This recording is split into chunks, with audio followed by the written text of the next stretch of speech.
and the final one, the sort of showstopper in the collection. Yeah, that's what we're looking forward to. This one, well, this is a very, very, very rare watch. It's a 6264 Lemon Paul Newman Daytona, and it's a piece that I'll give you a bit of history on this one, because that's what's particularly nice with it. It's been in a private collection for nearly 30 years. Wow. It's funny, I actually went to see a client with our European managing director that he had picked up in the Netherlands, and he sort of phoned me up and said, "Oh, Joe, I've got a client for you to come and see. He's got a nice collection of watches." And I sort of thought, yeah, of course you do, Arnold. No, it's going to be a small collection of normal watches. But you know, I shouldn't have thought that. I always tell myself not to think that, because actually, often when you do that, you get surprised. So yeah, this guy, we met him in his bank, and he kept all his watches in a safety deposit box. Wow. Rightly so with this kind of thing. Absolutely.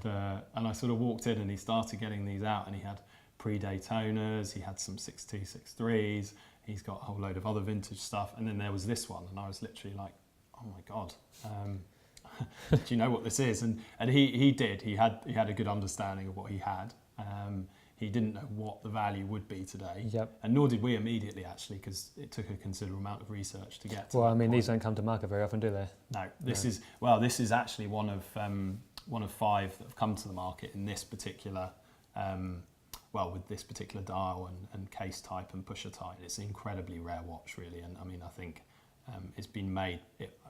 Going back to history on it, it was made famous by Paul Newman himself when he wore it in films and in motor racing, and this particular model in its day wasn't actually that popular. The gold cases didn't used to sell very well. It was all the steel ones which were popular, and now it's sort of gone full circle, and the gold ones are appreciating at a rate of knots. Absolutely. And this one, this was a piece that when we first saw it, I didn't actually know a huge amount about the different dial combinations and the pusher types and stuff like that. But what makes this one particularly rare is the lemon dial combination with the white typeface on the sub dials. The pushers are a design where they just push. They're called pump pushers.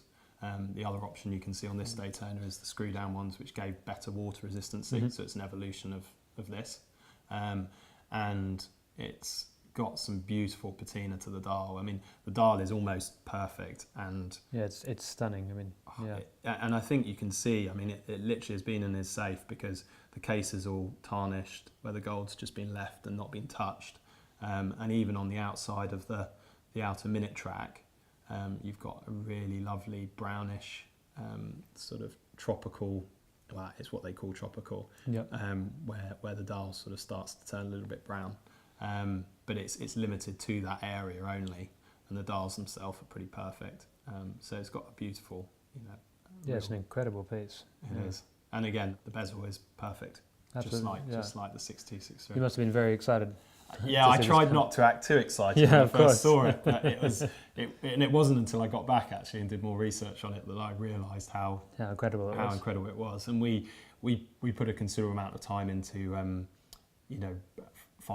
we found a beautiful period bracelet for it, which is it's actually a US bracelet, but it's the right end links, the right type, right period strap, and we added that to it because it did come on a strap originally, but at considerable expense because they're not easy to come by, and it's a really tight, nice strap still.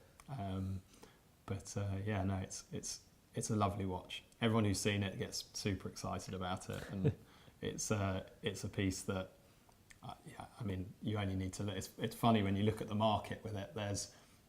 There's quite a few articles out there on the Paul Newman Lemon Dial Daytonas, and you can see just the prices tracking over the last 10 years and going up and up and up and up. And I think we've potentially got a client for this one actually that's just put a deposit on it. So unfortunately, it's sold now. But it's a shame. It's a real shame. Well, I mean, it's not surprising, but it's a shame.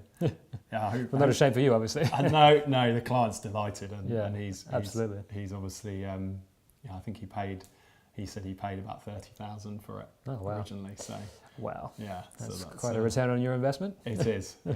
He's had to wait for it, but he was very very happy with the result. Absolutely.